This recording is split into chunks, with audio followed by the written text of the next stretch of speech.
What is up, everyone? Welcome to Crypto Live League.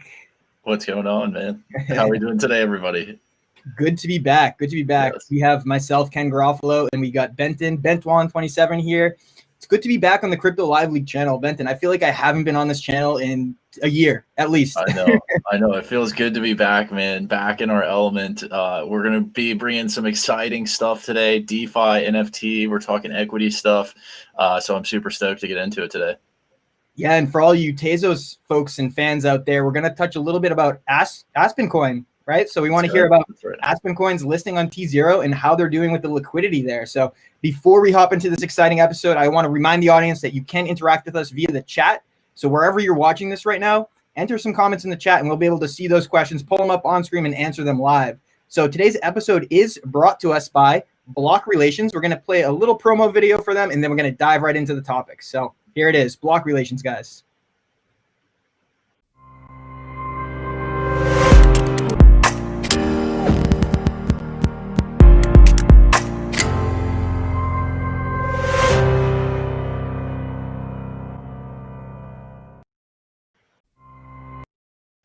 Excellent, guys. So again, Block Relations is for all your public relations, marketing, and technology innovations needs. So, all right, Benton, why don't you open this up for us here today? So DeFi is going to be the first topic that we touch on. We're going to introduce some applications that are pretty cool and interesting, some that I haven't heard of myself yet, but you've become pretty familiar in this space over the past, I'd say, 6 months or so, and you've really seemed to make this your niche. Yeah, I would say so, man. DeFi to me is like so exciting. And I had somebody like last week tell me like, hey, pitch me the idea of DeFi. Like why should I get involved with DeFi? And I responded, I was like, it's such a broad question because like, for me, I think DeFi is about the idea of decentralizing finance, having all of these massive custodians who kind of oversee our financial system now, and then decentralizing that to make everybody a custodian. So that's where I see the appeal in DeFi.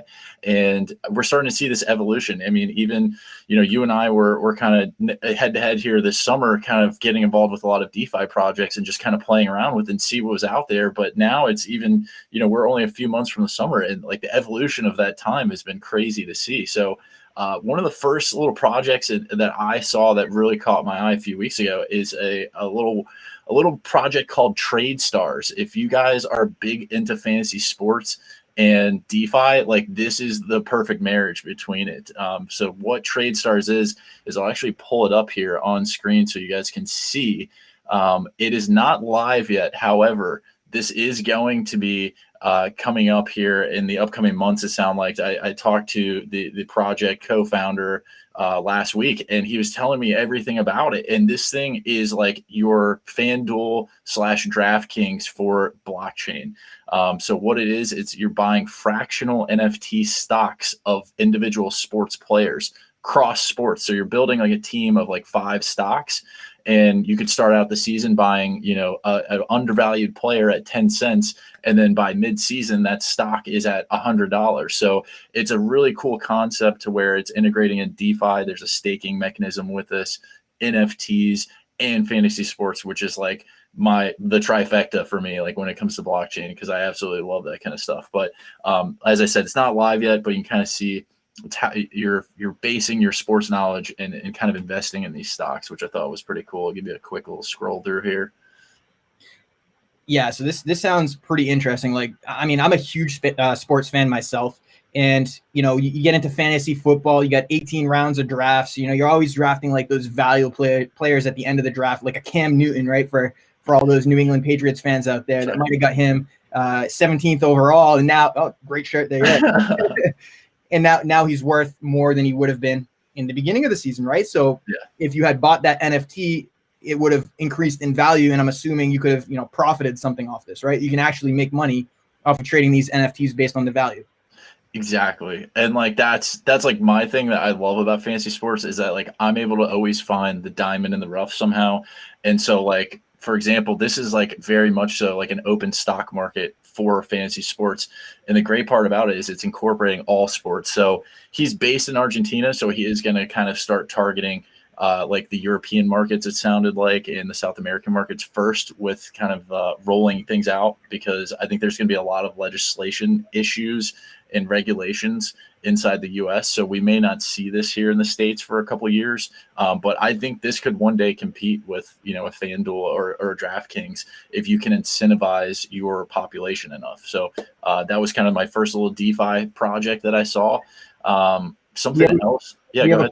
Question from the audience here.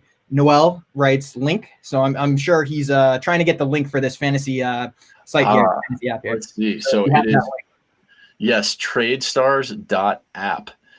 It's not live yet. So like I said, this is all, I think he is planning on launching it here in like the upcoming weeks, it sounds like, but you can pre-register, you get access to it. I think he's going to roll out like 4 different sports, cricket, soccer, those kind of sports, not like American football yet. I think there's going to be a lot of licensing hurdles he needs to get over, but really cool concept. And like I said, I was able to talk to Christian, who's the founder of it, and pretty cool stuff. Yeah, that's awesome. Maybe we even have Christian on one of the future episodes and can sort of explain more about the product. Maybe once it launches as part of his marketing campaign, we can get him on here. But I see some images. We got Brady there in a Pats jersey. We got LeBron James in a Cavs jersey, it looks like. Yeah. And of course, you got Messi there for the soccer fans, for the football fans out there. So glad to see. I know there are some of these products that exist, and it's only like for cricket, for the other markets. But now the fact that they're trying to break into American sports, this is going to be a huge attention grabber for us. Yeah, and like this is something like I think you and I talked about this summer. I was like, what if there's a way you can create an NFT and create some sort of fantasy sports game? And like here it is, like a few months later, which is crazy. And I think he's been under development for like the past year or two. But it's awesome to see this kind of stuff pop up. Another thing in DeFi space, for those of you who are not familiar, I don't know if you heard the news. Acropolis, I know, was a project that you and I were big on over the summer. We were able to speak with Anna Andrianova, who is one of the co-founders there. And the news with their merger is what people are calling it with Yearn Finance. That's kind of been some breaking news inside the space. Yearn has been scooping up a few other projects. Cream Finance was another one they partnered with. What are your thoughts about companies inside this DeFi space starting to either acquire or merge, however you want to look at it, some of these other protocols? I think it's a natural evolution. I know, we were heavy on Acropolis. We were really bullish on the project. We love the UI, especially. This was in the era of all the degen DeFi projects out there where you had these yield farms popping up every other day, where it was, it started with sushi, right? And then it went to YOLO or Hot Dog or Spring Roll, right? All these failed projects, but Mbop. It was kimchi, right? It was like, there's actually a few of them that are still around. That's quite interesting. But you had Acropolis, who stood out amongst the crowd. They seemed more professional. It didn't seem like they were going to rug pull. They had different staking options. It looked like they were working as a substrate parachain at one point. I love the idea of them actually partnering with like a YFI for this vault aspect. I think a lot of these DeFi companies were going after vaults, right? They all had different parts of their projects, whether it was staking, governance, or yield farming.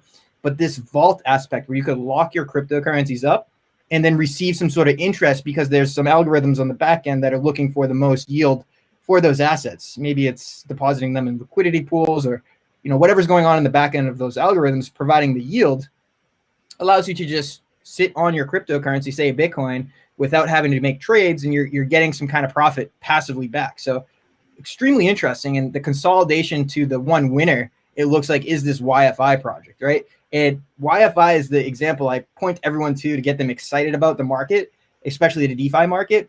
The YFI governance token started trading, I think the first recognized price was around $30. And this asset traded over $30,000. I think it was almost up to 50,000 or more per token. So if you look at that, what is that, 100,000% gain? That's crazy. That's crazy. That's stuff that we were seeing in 2017 during the ICO craze. That's why, it reinvigorated my interest in the market. And I think a lot of other people out there want to know more about DeFi and what's going on. How can they get involved in those type of projects?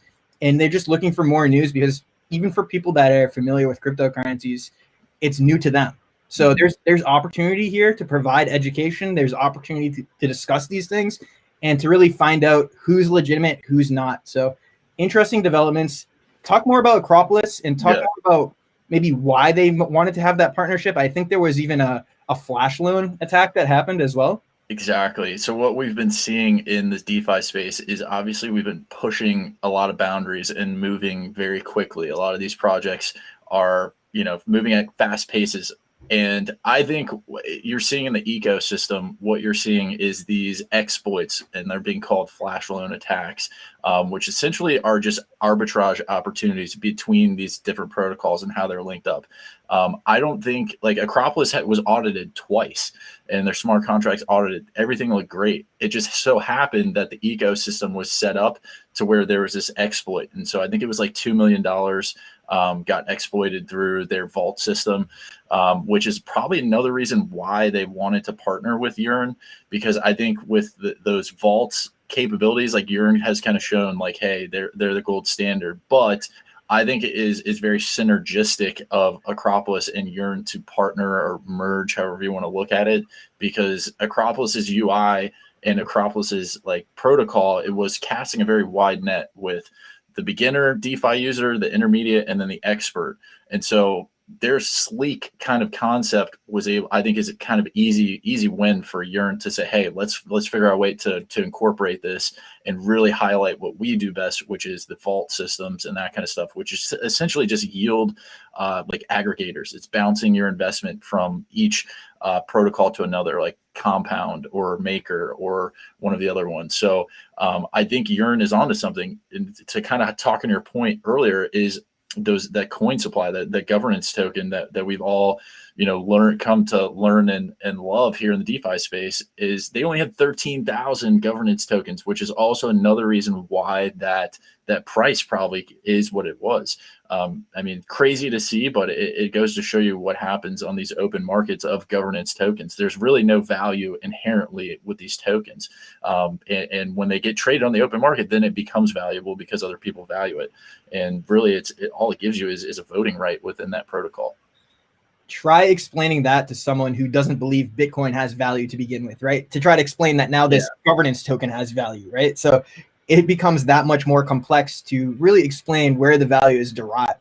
But at the end of the day, it's perceived value based on governance, based on this right to vote on the direction of the platform. Maybe it's in regards to the token supply, right? Maybe it's in regards to different yield or interest that's being paid from some of these products and platforms. So really interesting case study. We want to dive more into that. And I'm going to do a quick plug here. So with Block Relations, the company that's sponsoring us here is my other company. I'm also building a intro to DeFi educational course, which should be released by the beginning of 2021, where users can come in and get a basic introduction to the products, concepts, and platforms that exist within DeFi.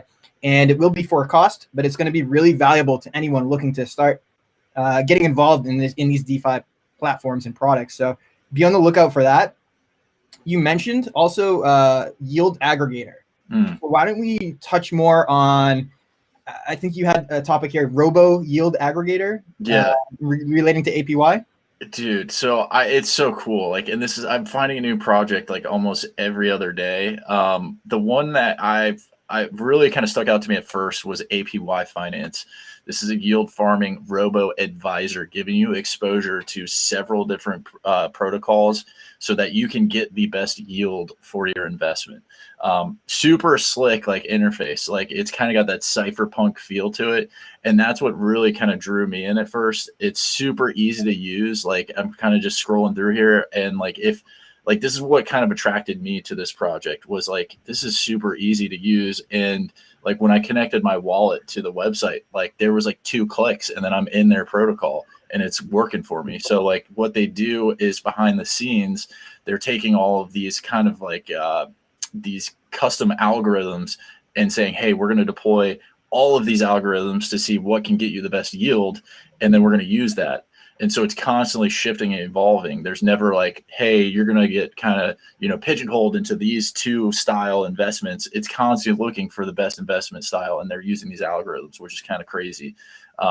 another little project to shift from that while we're on robo yield advisors, that kind of stuff, is this other project called DeFi Saver. This is going to be for the high-end power users that are looking to get involved with DeFi. Similar concept where it's kind of got this robo feel to it.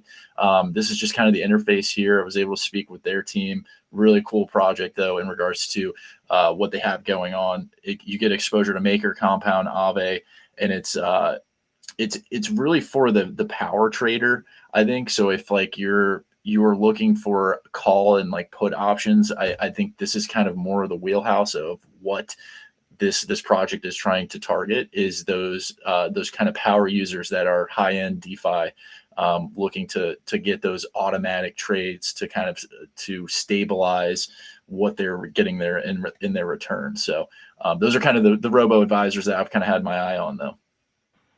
So just small disclaimer here to the audience watching. You're all chasing this yield, right? You're jumping back and forth. You're investing in robo products that are trying to attain the highest yield possible for passive returns. Just be aware that there are risks associated with this. There are downside risks, like we already discussed with the Acropolis. There was the flash loan attack, right? So there are one-off risks that you need to realize could affect your initial principal value of your position. So, like with anything, just take caution and try to understand those risks as much as possible, and then chase that yield, baby. I know that's like get out your tools and start digging for yield. But no, that's a great point though. Like a lot of risk involved with DeFi. This is a brand new space, guys. Like, so use caution. Smart contract bugs, exploits, they're happening, and we saw it happen with Harvest Finance, which is another project that had an exploit happen. So be very, very careful. We're not sitting here, saying, hey, bet the farm on these protocols, because there will be a consolidation like we have seen, and there will be evolutions continuing here in the future. Absolutely. And so transitioning into our next topic, the NFTs, different marketplaces for NFTs. And, I've been following you on social media, and you're actually publishing a lot of really cool NFTs. You're doing it out there. People are buying them from you. You're creating collections. You're on Rarible. Tell us some more about what you got going on there. Yeah, man. So my brother actually got me interested in this space. He is a digital artist, Papa Bear Art. He's all over Twitter and stuff. He's on Super Rare, and he kind of showed me this, and I was like, this is kind of cool. Like, I wonder how I could do it. So I started learning and kind of self-teaching myself, like, hey, how do I do this stuff? And since I have gotten just really involved with the Rarible community, and I post up like an NFT like once a week, twice a week, and just kind of show like my little page here. This is just some of the art that I've made. Like most of it's centered around like sports, pop culture icons. Like this is one of my recent favorite ones here is is the quarterback from the Ravens, Lamar Jackson. And it hopefully will load up here. But like this is just kind of a fun little community where they made up GIFs. There's tons of memes. It's all crypto related stuff. But Rarible has kind of been the go-to where anybody from a community can get involved with it. What you're doing is you're putting up your digital artwork and you're minting them into tokens. So like you can make as many tokens as you want. You can make, an item super rare where you have like one tokenized asset, but it's all digital art. So the only thing that I envision as hurdles for this kind of NFT community is copyright issues, and making sure that your work is authentic and somebody isn't just taking a screen capture and then reposting it onto like an OpenSea or any other of the NFT marketplaces. So this is just kind of like a really cool little place to visit and hang out. Really, it's kind of your own little your art community. So speaking on that copyright issue, I was speaking with someone last week who called out someone in the crypto influencer space for doing exactly what you just said, screen capturing a shot of their NFT and then reposting it as their own. And I think they were able to sell it for something around 5 ETH or something, substantial, right? So right. BitBoy Crypto was the name. Yes. So we're not trying to start any beefs here, but BitBoy Crypto, you better get your crap together, man. This is not cool, right?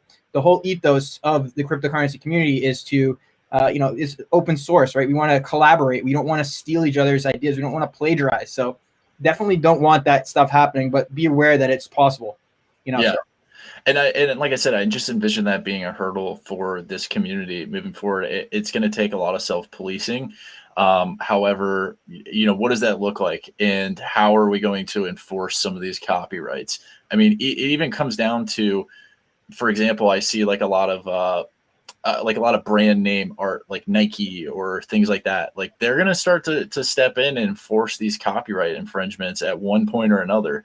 And some of these artists that maybe have been making pieces, with 1 ETH and getting that kind of profit, like, they're gonna get dinged eventually in the future. So I would caution people, artists that are kind of just looking to get into this, like, you got to be careful with what you're copywriting and what you're using in a lot of your art. Absolutely. So give us first, before you get into the different marketplaces that this stuff you can list it for sale. Tell me, like, what software are you using to build out these graphics? Yeah. Like, great question. So I started out on Illustrator just doing like 2D, kind of like I said, just played around with it, self-taught myself, and then we moved into After Effects. So I then started doing like motion graphics, and After Effects was pretty easy to pick up if you're familiar with like video editing. Similar concepts. It's just you're throwing in a lot of different layers. You're throwing in a lot of other kind of like settings in how you develop some of these things. But the next step in evolution for me is learning like the 3D part of it. Some of these people are creating like 3D artwork, storylines, like crazy stuff, and that's the really, really cool part. I think those people are like the experts when it comes to the art stuff. Absolutely. And so talking about these marketplaces, people are spending big money on NFTs. I think yesterday there was some article, someone made 60K off of a single sale. So in ETH, of course, right? So we know OpenSea. Are there any other marketplaces out there that might be of interest to you that you see a lot of transactions happening on? So another one I'm going to highlight here is Decentraland. This is kind of like I'm pull it up real quick. It's kind of like a Sim City, except for like blockchain. So like, for those of you who ever, growing up, you played SimCity on the computer, it's very similar to this. And there's another game / marketplace out there called Axie Infinity. It's like a Pokemon style blockchain game, and they're incorporating NFTs into that. So like this is pretty cool though. Decentraland is like your SimCity. You're building actual virtual creations, whether that's a building, whether that's an art display, and then you're selling those within the game. So it's taking like in-game value and then making it and turning it into real world value, which I think is the coolest evolution of NFTs that we've seen. Because like, I'm a gamer, when I'm playing games and I'm investing my time into a game, like, it would just be really cool to get a return on that investment and make it like a real world asset. So this is kind of the Decentraland setup. Another little NFT store / community that I've seen recently is this other site called Zora. Zora, you're buying an NFT, but when you buy that NFT, you can either sit on that and own the rights to that object, which is a physical object in a lot of cases, and you can resell it, or you can redeem that digital asset for the real in-world asset. So like, for example, these sweatpants are starting, and it's an open marketplace. There's like a minimum bid. There's an open marketplace where you can buy these items, and you own the NFT. So you can either sit on the NFT and resell it for the real physical item, or you can redeem it and get the real physical item sent to you, which is extremely cool. And it's just this like open marketplace for anything you think of: shoes, digital art, hoodies, like whatever you want. Like it's kind of an interesting thing. I stumbled upon this the other day and thought it was a really awesome application for NFTs. Yeah, that's awesome. And I think the physical representation of an item is next level, right? The evolution of what an NFT could stand for. So you could have, a retailer selling a limited edition article of clothing, could be represented by an NFT, and then you'd have to actually send that NFT to the retailer to redeem the actual physical piece of clothing. So that's exactly digital ownership. We're finally seeing the use case come to light here. So this is super exciting. I can't wait to follow you to see what other pieces that you're releasing specifically. You're talking about this 3D art that's coming up. That's going to be so cool. Like, it just gets me excited. And especially, you're a sports fan. I'm a sports fan. The big trust reference, that hits home. I really like to see that kind of stuff. So yeah, man, it's just an awesome community. And like I said, it's evolving and changing every day. I think the biggest impact that we're going to see is obviously the art community, but also the music industry. I think we're going to see a lot of evolutions with how music is distributed moving forward. Explain a little. So what do you think? How is music going to be distributed? Uh, Yeah. so like what's going to happen is going to take out the middleman, the big production labels. It's going to allow artists to become more independent because they will have ownership rights of their music. Like, for example, on Zora, there was somebody who posted a digital cassette tape, and they were selling limited editions digital cassette tapes. Same concept. That's so cool. Okay, so audience, we have very few questions from you. So I see there's some people watching. Let's ask some questions. I know you guys have questions on this content. We love the setup of this stream here today, by the way. This is something we're going to be using going forward. So higher quality, easier for us on the back end, and more interactive with the audience. And we're also going to be doing giveaways in the future. So stay tuned, guys. You're going to want to be paying attention to what we're up to here at Crypto Live League. So the last topic we're going to get into today is going to be tokenized equity, right? This is probably my favorite topic. This is my wheelhouse. I come from a traditional financial background where I've seen the struggles of settlements. I've worked with, various brokerage accounts, firms around the world trying to settle trade instructions, and it's just a super inefficient system. You're talking about wire settlements as well, where, people can accidentally send millions, if not billions of dollars to the wrong account. Like, this stuff should not be happening. It's 2020. I know that's a bad year to reference, but we are here. It's the time is now. The technology is here. It's just going to take a little bit of integration to get this stuff into the traditional financial system. So I think the first step is tokenizing equity, right? And so we have some for the Tezos community here, we're going to touch on Aspen coin a little bit. So Aspen coin is representation of the St. Regis Hotel in Colorado. This is a security token that was issued by Stefan DeBates of St. Regis, of that holding group, and it is currently trading on T0. So what I'm going to do is, if you just bear with me, I'm going to bring this up here. I'm going to do a screen share so you guys can see what it looks like to actually trade Aspen coin on T0. And you might not be as impressed because, you know what, they're still facing issues with low liquidity. And we're going to actually touch on what could be a solution for that low liquidity. So let me bring up here what it looks like to trade Aspen coin. One moment, and there it is. So this is it's not that complex, right? It's not, super user friendly. It's got the dark background. Okay. I don't have any positions in it, but what I'd like to show you is the historical data around volume. So this little area right here where you're seeing the price is not really fluctuating. You wouldn't expect too crazy volatility if it's, it's just a property. It's representation of a real estate asset, right? So the whole point of tokenizing real estate assets is to provide liquidity to an illiquid asset, right? How is a person that owns 50% of a building going to sell off or dilute some of their ownership? Well, the idea is to tokenize equity so you can sell it in fractional shares and, reach a wider investment audience and hopefully provide more liquidity, because these markets could trade 24/7. You're essentially creating a new market that didn't exist before. But, in this case, it's still being listed on a centralized exchange. You still had to enter some information, some identification documents, and there's still some kind of a whitelisting process before you can even access this asset to trade. So, of course, there's going to be liquidity issues if the exchange that the asset is listed on does not have a lot of users, such as we see here in the T0 case. So 10,000 shares times $1 a share, and that's $10,000 in volume a day. That's still considered extremely illiquid. I want to introduce the concept of liquidity pools to tokenized equity, right? We touched on liquidity pools earlier. A lot of these yield farms, these, degen yield farms were getting, hundreds of millions in daily volume. Why was that? Well, it was because they were incentivizing people to deposit liquidity into liquidity pools. So what that means is they're depositing equal values of two sides of a tradable asset.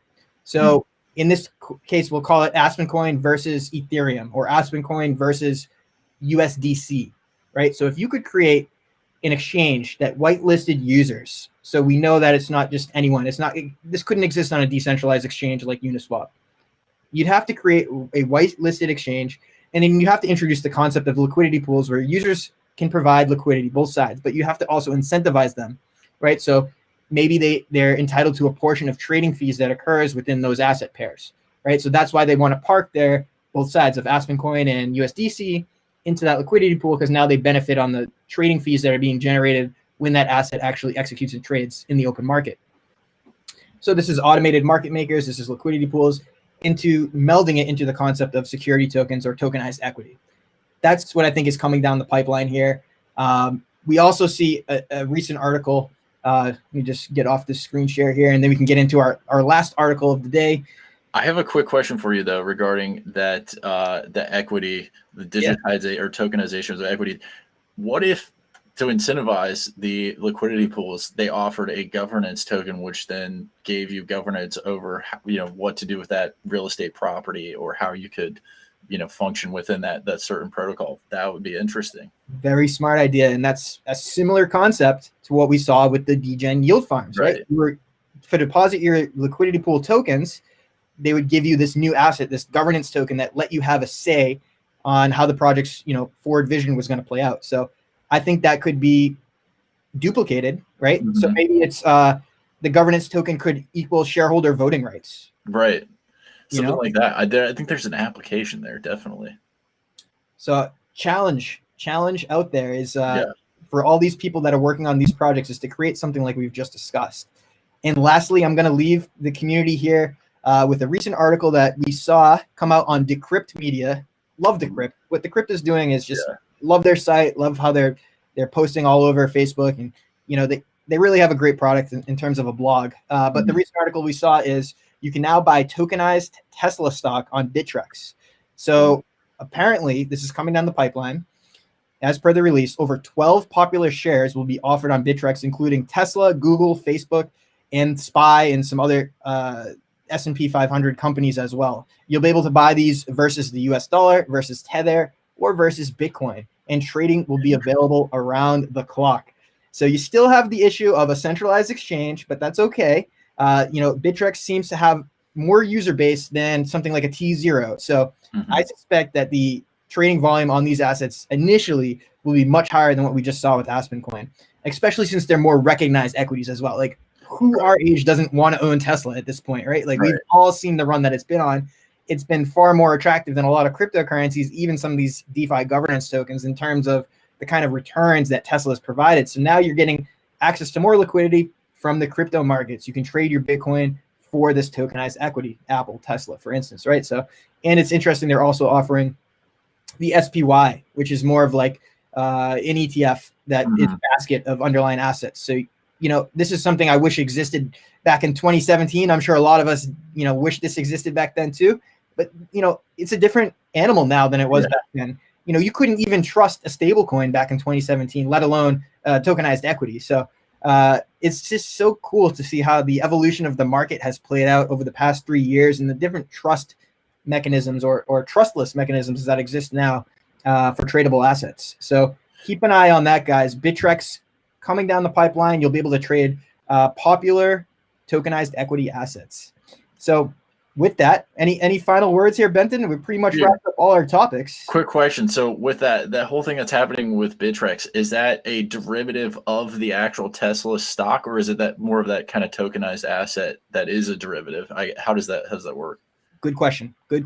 Because that matters, right? There could be an arbitrage opportunity here, and I expect there will be an arbitrage opportunity, because if you're representing just one for one the equity, right, and this is a 24/7 market, whereas a traditional market's limited to pre-market, regular market, and after-hours market, you're going to have fluctuation of prices that differ on Bittrex from the actual NYSE or NASDAQ, right? So what if I come in at night, I see that it's trading 10% below what it was trading during the day, after hours, the last price noticed. Well, I could buy then, and let's say it just was trading low like that because of the inefficiencies in the Bittrex trading pair, right? Right.